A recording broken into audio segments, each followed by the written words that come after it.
Hey y'all, hi.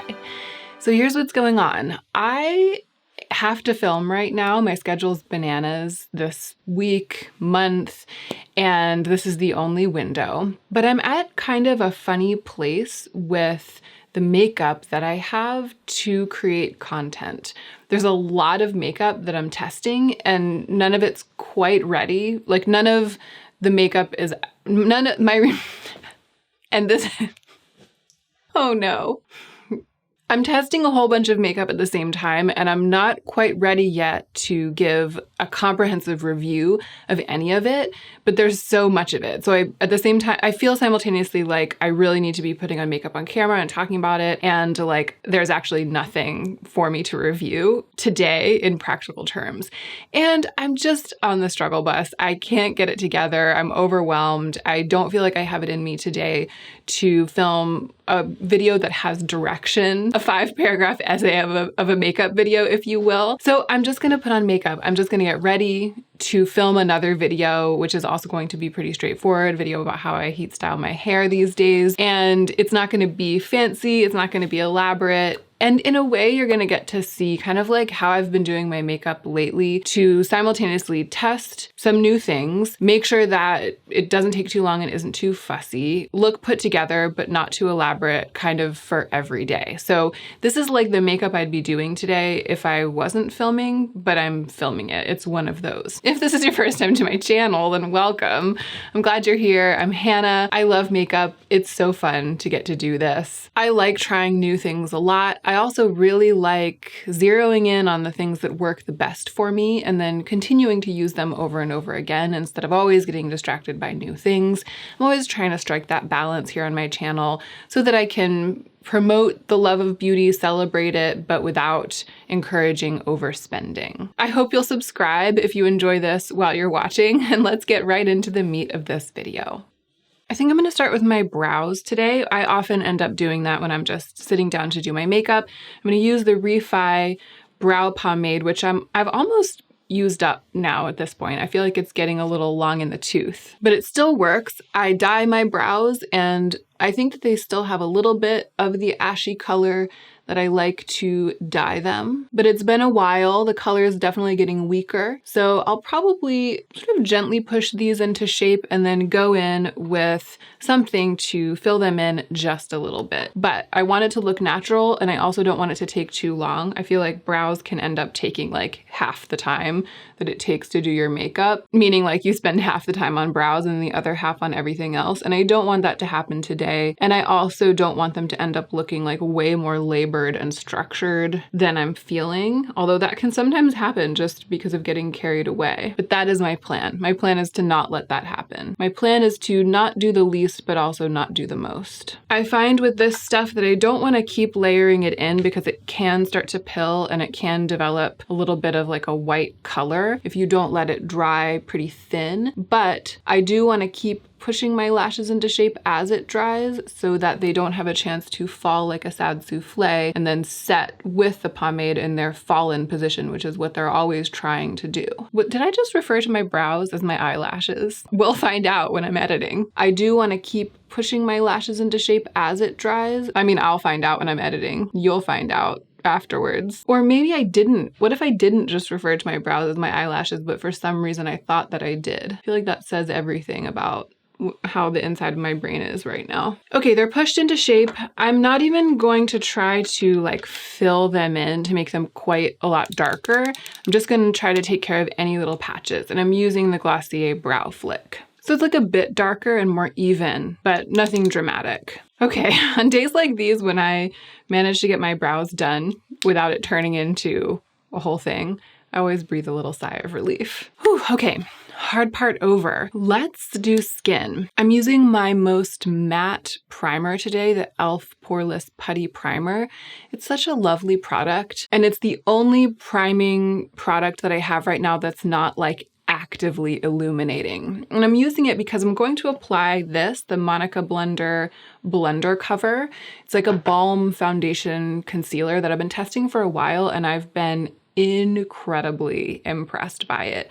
I am going to do I think what I'm going to do is a video about the 2 balm foundations I've been testing This is one, and the other one is the Salt New York Sneaky Balm. Again, like I said at the beginning of the video, I'm not quite ready to give my full review of any of these products, but so far I'm excited by both the foundation balms actually. I've had this one for quite a lot longer, so I've had more time with it. Both of these balms are really dewy. They look really skin-like when they go on, and then they're very, very dewy throughout the day. And in both cases, I find that I don't really like the look of powder on top of them. So it's been working better for me to prep my skin with something that's not too illuminating and then just let the dewiness of the product be what is making my skin glossy and healthy looking, especially as the day goes on. This product shocked me by being quite a good match for my skin. I don't have anything out here to compare it to. I'm going to do full comparisons between this and my other complexion products when I review it officially. But what I can say is that I don't have to mix it with anything. It's just as light as the Rose Ink concealer. And actually, I think, if I'm remembering correctly, when the Rose Ink concealer dries down, it's actually darker than this. And because this is a balm, it doesn't dry down in that same way. And so the color stays pretty true. And I actually end up with a more brightened complexion with this. I love applying it with a sponge. I first heard about this product in one of Matilda's videos. I think it had like an honorable mention in her Best of Beauty. It stood out to me because the name is so distinctive, Blunder Cover. The makeup artist who created this product is called Monica Blunder.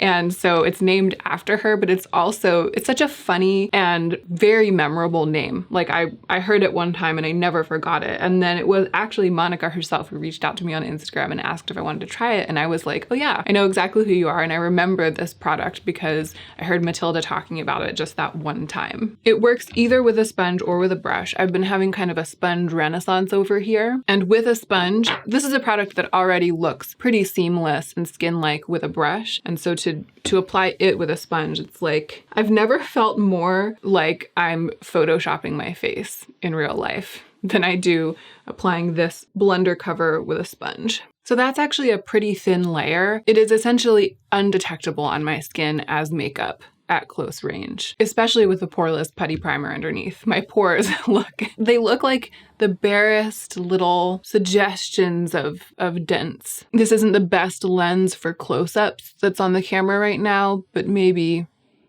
you can kind of see what I'm seeing. I'm choosing a tiny bit of the Kevyn Aucoin Neo highlighter to get my neck to match the rest of my face and chest. And like I said, I don't really like the way that powder wears on top of this balm, but I do want to take down just a tiny bit of the shine. So I'm barely even, I mean, it's like almost nothing. And I'm just doing it right around my mouth and around my nose, a tiny bit in the middle of my forehead. The only day that I didn't like the way that Blunder Cover looked on me was the day that I used the powder puff to actually press powder into the skin. It was a very polished look, like on camera, for example, but I didn't like the way that it looked in real life throughout the day. But just a tiny sweep of powder with a very loose, fluffy brush, we're golden. Let's do eyes. I don't want to do much. I was actually thinking of just doing mascara, which is what I would do, I think, if I wasn't testing makeup. But I have this ColourPop Super Shock Shadow. I talked about this in a video. I actually used it in the recent video about trying new makeup, but I was trying to put a wash of it on top of a pretty heavy eye look. Like I had a ton of eye makeup on already. Didn't really layer the way that I was expecting it to. And a bunch of you in the comments were like, you've got to put it on by itself, just all over your lid by itself. And I actually haven't gotten the chance to do that yet. So I'm going to do that today. Just a wash of Ritz all over the lids, then mascara. It's very shiny.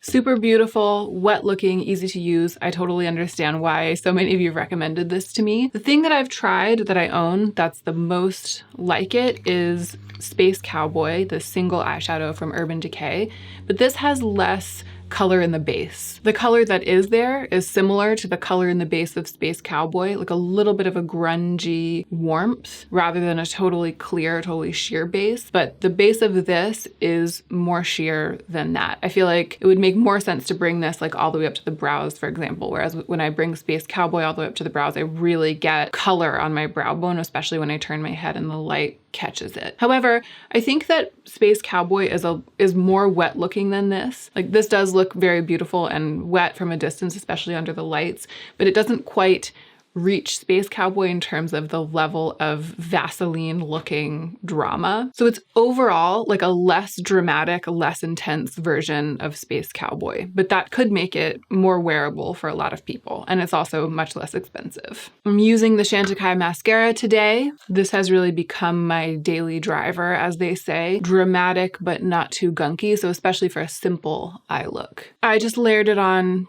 kind of like one time, let it dry a little and then another layer on top. I'm not trying to do the most. Not a super wispy lash. It's got a little bit piecey. You know what I mean? Kind of like what I like my hair to do. A little bit of a piecey lash. Maybe if I designed a mascara, it would be called Piecey Lash. Look at my skin.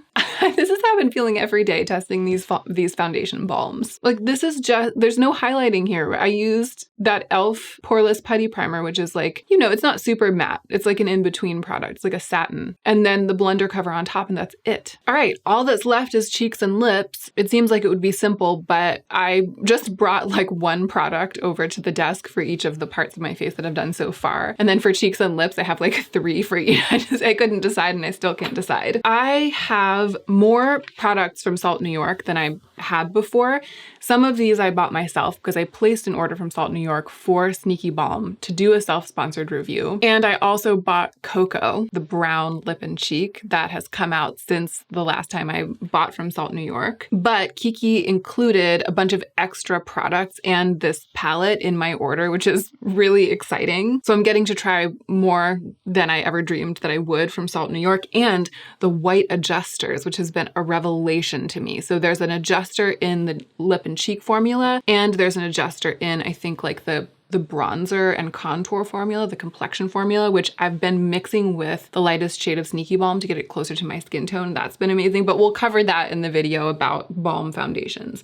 Today, I do want to wear Cocoa mixed with the white adjuster on my lips because I've been using that during makeup playtime every evening and I just can't get enough of it. But I have a product that I really like from ColourPop that I hadn't tried before. They've been sending me some PR lately and it's been really interesting because I used to be a big fan of ColourPop, but I haven't bought anything for a couple of years from them. So I'm getting to try some of the products that they've released since I stopped buying ColourPop. And some of them I've really not liked, like the Luxe Lip Gloss, I really didn't like, but the Luxe Lip Oil has impressed me so much. So I brought that out because here's what I'm gonna do. I'm gonna put this on my lips now. It just feels really good. It feels as hydrating and as kind of skincare-like as some of my actual liquid balms. And I wasn't expecting that from this. I was expecting it to feel like more makeup-y. I'm gonna let it hydrate my lips a little bit, kind of take off the powdery look that they had because of some foundation getting on them. Then we'll do cheeks, and then we'll come back and we'll put Cocoa on at the end. I'm probably gonna put a little bit of Cocoa on my cheeks for continuity, but I'm also going to apply, in fact, I think I'm primarily going to apply this Skin Spark from Phytosurgence. This is another brand that I'm currently testing, self-sponsored review. Can't wait to talk about, but I just haven't quite gotten it together